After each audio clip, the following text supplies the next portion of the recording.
And we are live. What's up, guys? It is Mr. Yates, your leader of the MatChat podcast here at Premier Martial Arts in Hamburg. And I've got episode number 3 of the MatChat podcast for you guys today. And joining me, I've got Mr. Nate, my program director here at Premier Hamburg. How you doing, Mr. Nate? Doing great. Loving it. So living the dream. We got, a monsoon going on outside. It's all good, but, Right, it hadn't rained in a couple days. I know. So But it's been nice. And what's funny is the line at Crumble Cookie next door is still wrapped around the building, even with that going on. So it's crazy out here. But we've got a lot to talk about today. But I did want to introduce you two guys to Mr. Nate, who is our program director here. And today we're going to talk about a lot of things, but we're going to start out by talking about why Mr. Nate got into this kind of business in the first place, why he joined Premier's organization, in particular, and kind of what he's gotten out of it. Okay, so, Mr. Nate, kind of briefly tell us just a little bit about yourself and, why, again, you got into Premier. Yeah. So, I went to college, and I guess we'll start there. Started out in college as an athletic trainer, and so once I kind of figured out that wasn't the right choice for me, I just graduated with it and moved on. Got a job in sales, and this was like with a trucking company, and so this really got me into sales and like getting to know the business side of things, and like I found out that I did kind of enjoy that a lot. And then after that, I was like, all right, I'm done with it. Like, I don't want to necessarily be in that industry anymore. I didn't like it, like, as much as I thought. So after that, took a little bit of a break, tried to get to know myself a little bit better, and really found myself back on, like, a health and fitness side of things. Once I did that, I got a job at Movie Tavern, which is on the other side of town, as a waiter, and then started working towards getting my personal training certificate. Started doing that after I got that, and so then it just kind of developed. I knew that I wanted to help people, and so I started doing things that way. Also, I didn't mention this, but at one point I was almost 300 pounds. Yeah, he actually told me that when we very first met. I was like, word, okay. Yeah, no, I was almost 300 pounds at one point, and so I guess that's really what kicked off my own personal health and fitness journey. Right. It was like figuring out, like, look, I'm not doing something right. And so I got myself down to like 185, but at that point I'd lost a ton of strength and just didn't like being as weak as I was. So I started eating a little bit heavier, lifting a little bit heavier, and got back up to where I'm at now, which I do like a little bit more. But then still working on personal training and things after all that. Started managing a vitamin store here in town, and figured out, like, look, like, I want to progress myself a little bit more. So, like, what's the next step? And so I put myself out there and tried to, like, find out what's next for me. And Miss Whitney actually contacted me. She reached out to me, and I think we went back and forth and started figuring out, like, this would be a really good thing for me. Right. And so as far as I guess that's the business side of things, and as far as the martial arts side, like, it's a physical thing, which I'm really, like, into, but I wanted to get into some sort of martial arts before. Okay. Now, necessarily Premier, I wasn't sure, but I knew that I wanted to do something, and right before I guess I started working here, I was looking at, like, jiu-jitsu and a little bit of, like, taekwondo or something to where I could be physical and learn to protect myself. Okay. Because at that point, I'd never really had any kind of training or anything, just fighting with my brothers. That's about everybody. So I did that, but nothing, like, technical. So I've been looking into that to learn how I could protect myself and my family, to see what I could do. So One of the big things that we talk about often, the physical's always great and whatnot, but especially here with the MatChat, we always want to talk about the mental aspects of everything. Yeah. So what really, you say you always want to do martial arts. What was it, when you think about your mindset and things like that, and obviously you've been into it, not for a very long time, but you've been in it long enough that you've probably started to see some of the mental benefits or mental changes that you probably experienced within yourself. So what are some of those more, inside the mind benefits that you've gotten over the past several months while being with Miss Whitney and Vermeer? So over the last couple months, I have seen a lot of things that I wasn't necessarily keen on. I guess respect would be a big one, because it was so me not having any sort of martial arts background, I went down to our corporate training and did our corporate training down there with everyone. And in that room, I think there was more black belts in all sorts of disciplines than I had ever been around. Yeah, I experienced the same thing when I went down there. Yeah, and so it was just eye-opening the way that none of these people had ever met each other before, but they all had that same sort of respect, one for the mat, which is why we bow every time we get on and off the mat. And I was just like, why are they doing this? And actually, you explained it a lot better than what it was explained to me down there, with as far as respecting the place of where you're building yourself. Yeah. And so that along with many other things have taught me the respect towards the martial arts. And then it's just respecting the teacher, and the teacher is someone that's trying to make you better by making yourself better. And seeing all of these things is just eye-opening. And then I guess also the discipline aspect of things, of course, doing a bunch of little things, things that don't necessarily seem like a big deal, but after a while it starts to add up. Right. And it's very, I know I'm saying eye-opening, but it is. I enjoy it a lot. And even whenever I'm taking the classes with Mr. Yates here, just saying sir, whenever you go to a knee, or just a lot of these things are very, very nice to start instilling in my own life. And I've even seen myself at home doing some things a little bit differently than what I may have seen myself doing before. Oh, it changed the way, stay at home. It changed the way when I got into martial arts, how I interacted with all of my friends, all my loved ones. It just completely changes the way you just interact with people. Yeah.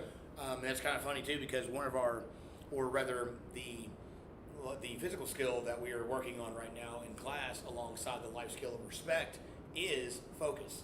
Yeah. And I think respect in our day-to-day lives is something that we've lost a lot of focus on. Yeah. So we don't have any pinpoint accuracy on how we should treat others, but we seem to always maintain this very, very acute accuracy on how we want somebody to treat us.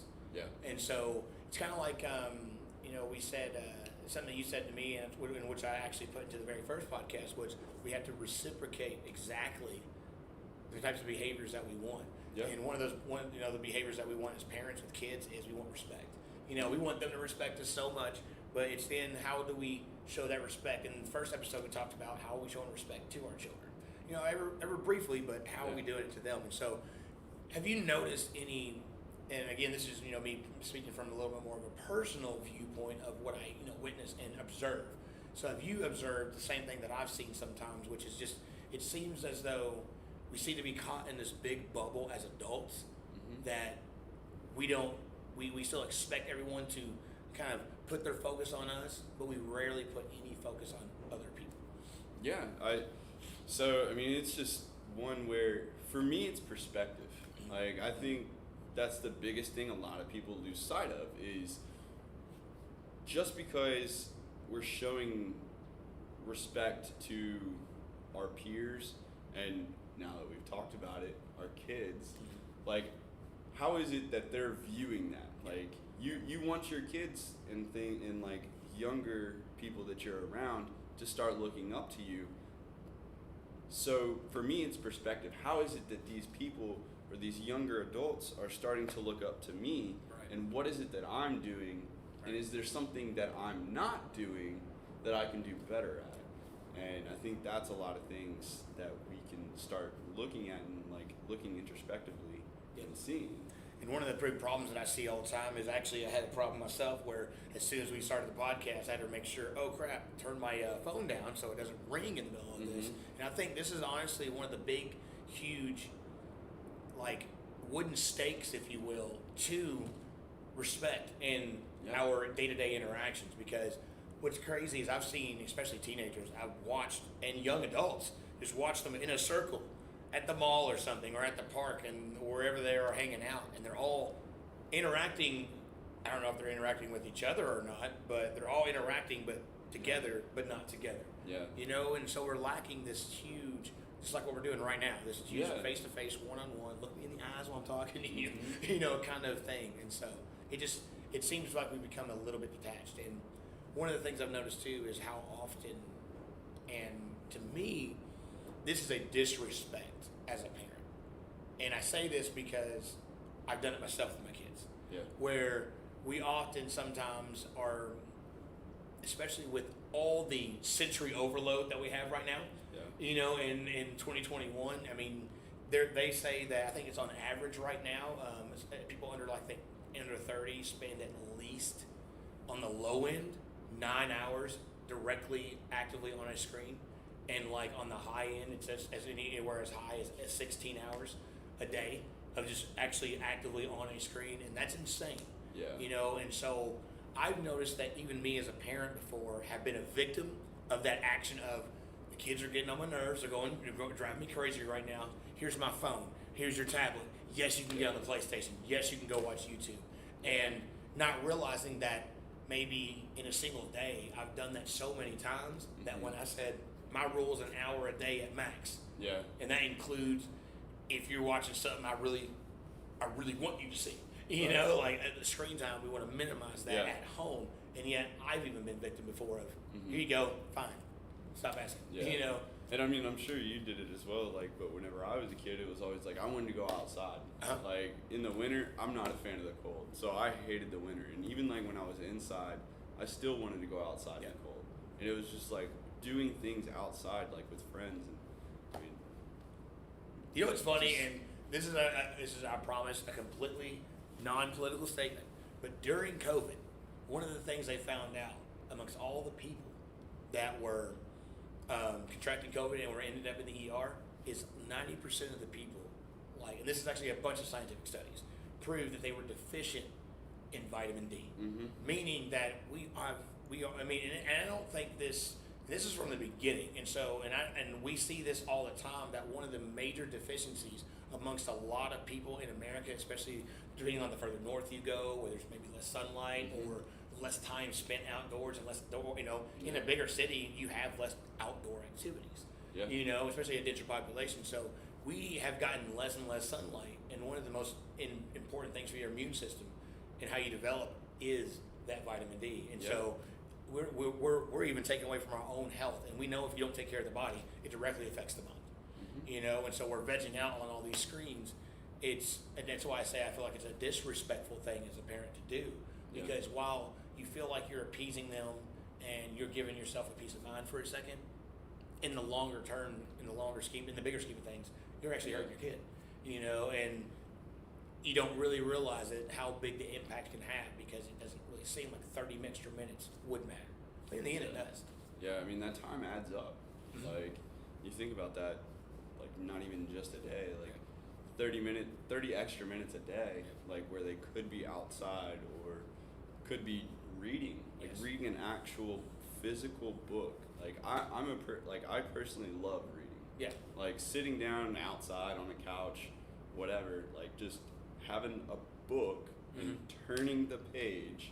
Yes. Like, I enjoy There's something about doing that physical turn of and the I mean, page. like, I've read a book on the tablet before as well, but it's just like that versus turning that page and actually getting that accomplishment of, like, seeing your progress through the book.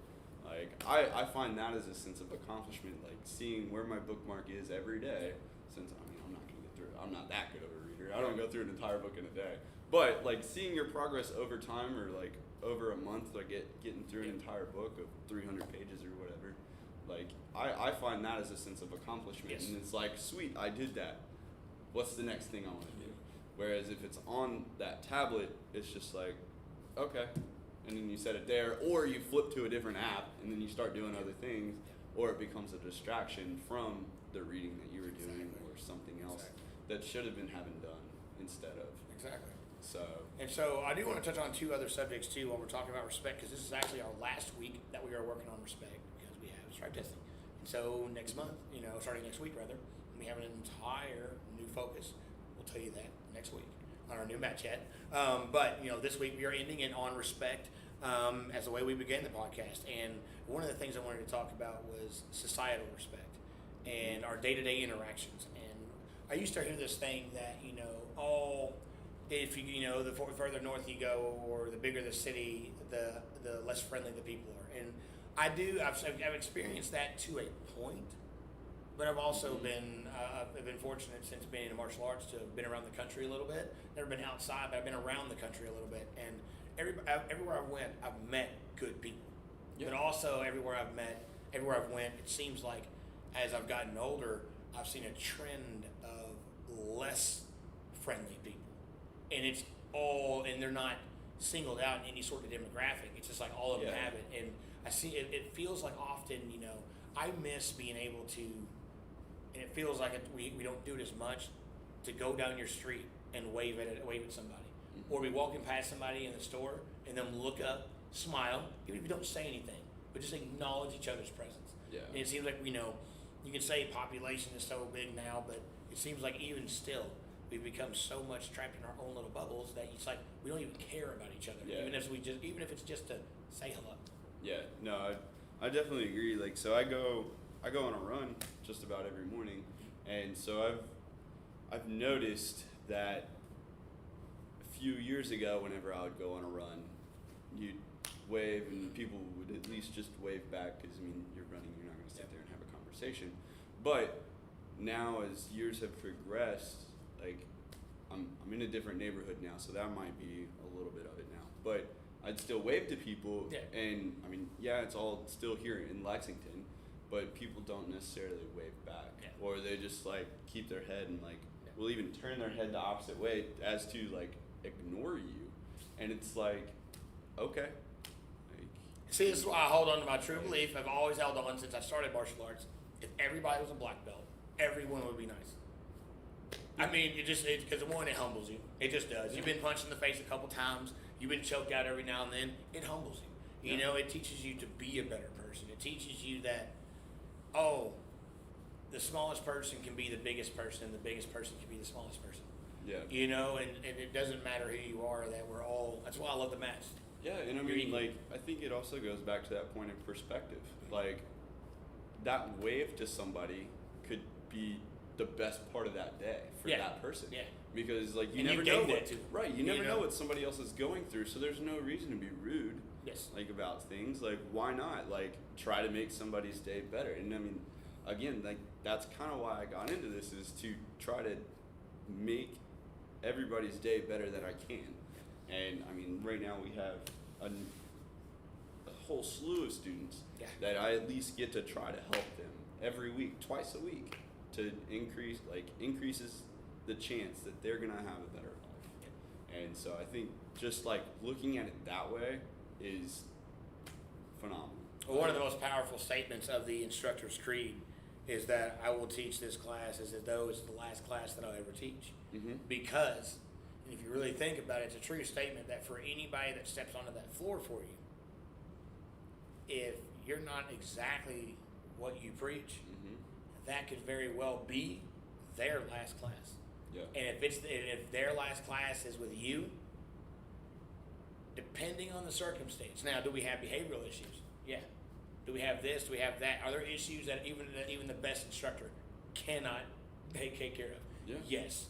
But on a general basis, if you've had a student, especially if you've had a student for a while, and they come onto that floor and then you never see them again, you always got to remember that last class is with you. Mm-hmm. And so how much, again, going back to that respect thing, how much respect did they feel? How much acknowledgement did they feel? Or how much did they feel as they didn't matter and they were just another speck on, in the sea of other people? Right. And I don't know, I have whenever I was a kid, and I'm sure you have these people in your lives as well, that I don't know if I'll ever hear from them again or talk to them or see them or what, but like they were my coaches. Like I played baseball growing up, and like I played basketball, I played all the sports and whatnot, and so you learn all these things from them, and you never know what sort of an impact that you as the instructor are going to have, or you as a parent, or even somebody else's parent. Like their kid could look to you and like, wow, like I really want to be like them because of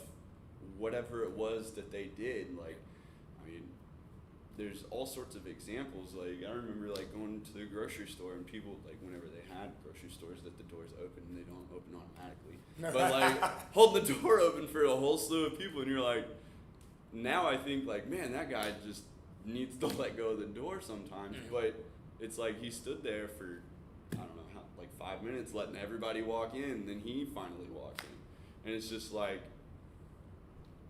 wow. Like, well, and it seems still like gets me in my head. Like you just never realize that.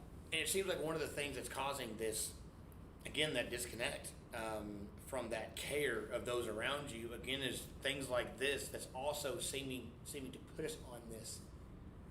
It's like we had to create a new gear for all these machines that we're running, which is our bodies and our minds, because these devices and things like that, and all of this disconnect has, and all of this personal kind of bubble lock, being locked in that bubble has literally put us on this like it put us in like a mental race car, where all of a sudden we were, as society has progressed, technology has progressed, we were starting to have to speed up with it. But now there are so many things that a person is basically just constantly bombarded with that they're just like, in order to keep up, it seems like you have to hit over to that new gear that we've had to create. However, I think people don't realize that how important it is to step back and slow down for a second.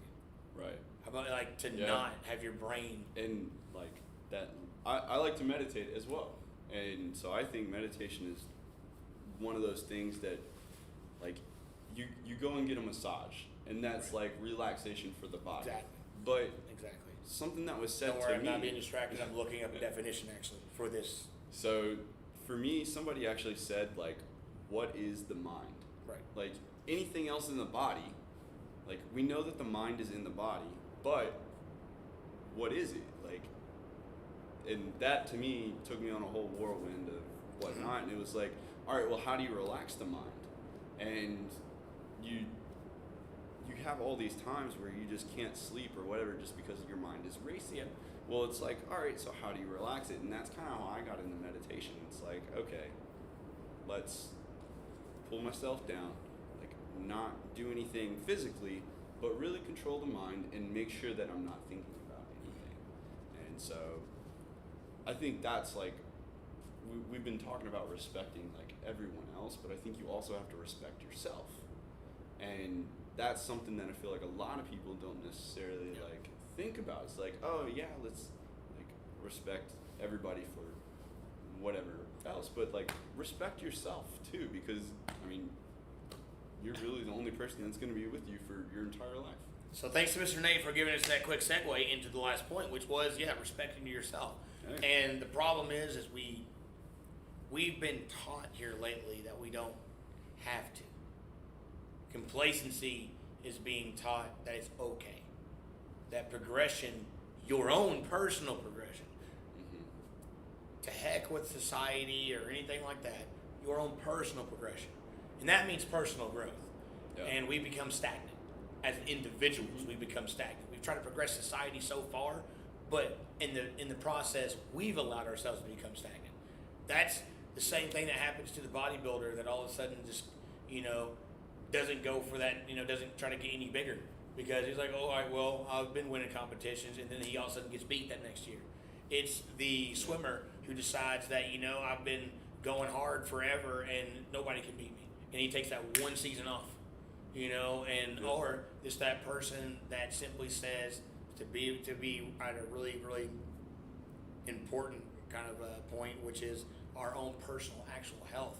How a person will sit there and be told, it's okay, you shouldn't have to change, you shouldn't have to do this, when something is physically actually hurting them. Not only just physically, but mentally too. Yeah. And so when you don't take care of yourself, you are absolutely disrespecting ourselves. But how hard is it though to really slow down and look inward and take a second to breathe when you're always so overloaded by all these stimulants? You know, whether it be a sensory stimulant or a substance stimulant, or sometimes activity stimulants. You know, like we flood ourselves with too much, and we don't slow down and just think every now and then. Oh yeah, and I mean, like, finding a way to be able to slow down like that, I think is really important. And I mean, like, not like myself, like I like meditation, but like you don't have to necessarily do meditation. Like, I know you like to go camping and like be out in nature and where it's quiet, and like I have a farm that I love to go to because it's quiet. Like, there's not all this extra noise of things going on. No matter what that thing is, there's just extra, and like it's nice to be able to just sit, not have to, like, you have to give yourself that time. Like, you can't just always be going, because I think it was actually like Miss Whitney that she told me or it might have been a book, I'm not sure, a book that she gave me, but this metaphor of like race cars, right? Like, you have to, a race car can keep going, but it takes pit stops, not because it has to, but it takes that pit stop to keep going at the most optimal levels. Yeah. And so it's not like it has to take a pit stop to change tires. Like, it can keep going. Yeah. But it does that so it can keep going harder, longer. And so I think that's something that we have to do as individuals and respect ourselves enough to be able to stop, think, slow down, and able to keep us going longer. Because I mean, life is a marathon. It's not a how fast can I get a lifetime of things done in the shortest amount of time. Like, it's a lifetime. It's going to take a while. So exactly. And not to mention, you know, you have to. They say, I heard a really good quote. I can't remember it exactly, but it basically was, you know, stating that innovation and creativity is based in boredom. It's fueled by boredom. And you know, we don't allow ourselves to be bored anymore. Like, one of my favorite things to do, and I think it's because, you know, I grew up being an artist, and I've always, even to this day, right now, if you say, hey, give me 3 words and I'll make you an epic fantasy story of fantastical origin right now. Give me 3 words. You know, you can give me a setting, place, and the main character. You know, setting, time period, and I will give you a whole story. That's just because I was one of those kids that, you know, I grew up, in the growing up and budding age of real media technology, especially personal technology, but I was still forced. They're like, no, you're not going to just sit there and veg out. You are going to do something. You're going to be healthy. You're going to be physical. You're not going to treat yourself like I did. I'm going to make sure that your life is better because I'm going to give you the tools. You know, and even being a poor kid, I still was able to focus on actually being bored a lot. Because my mom was like, you're not going to go do that. Go outside. Yeah. You know, like, what's there really to do once you step, when your parent tells you go outside, and you go out there and it's grass, right? Yeah. What do? You get bored really quickly. All right. And then all of a sudden, start picking flowers. Yeah, and then also your brain starts going. It has to actually start. It has to work. Yeah. Versus right now, we're flooding it with it's being told what to work. Yeah. And so it's being forced into a certain type of mindset, and it's one of go, go, go. Don't slow down, because slowing down means you're not progressing, which actually, because we're not taking that chance to slow down, we're regressing. Right. So, I know it's wild, man. It's wild. It just seems that we have a huge disconnect in how we treat each other, and it seems to be so much so because we've gotten so caught up in ourselves while not giving ourselves the correct attention. Yeah, and I mean, like, it's what's the saying? Like, treat others the way that you want to be treated, and I mean, like, that includes yourself. That's like the whole, I don't know, the whole story of everything that we're talking about. Like, respect, like, not only respecting yourself, like not only respecting others, but you have to respect yourself in order to know how to treat others. So, like, it comes full circle. Like, it's not just respect others because that's what you're supposed to do.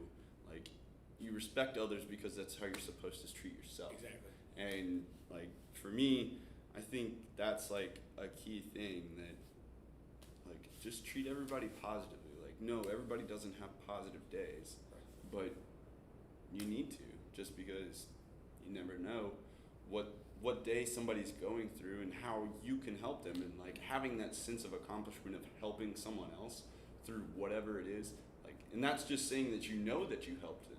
Yep. Been like, for me, like, it's like I never really know if I help somebody, like if I don't know them, but like I said, like waving to them on my like runs and things, that made somebody's better. Yeah. And I mean, like, everybody has that as well, like some stranger doing an act of kindness for you. Yeah.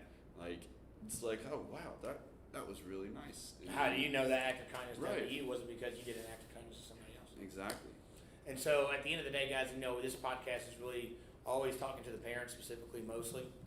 And so when it comes down to respect, like Mr. Nate just said, the old adage simply is treat others how you want to be treated. And that does circle back to us. And I know that sometimes we all have our own story.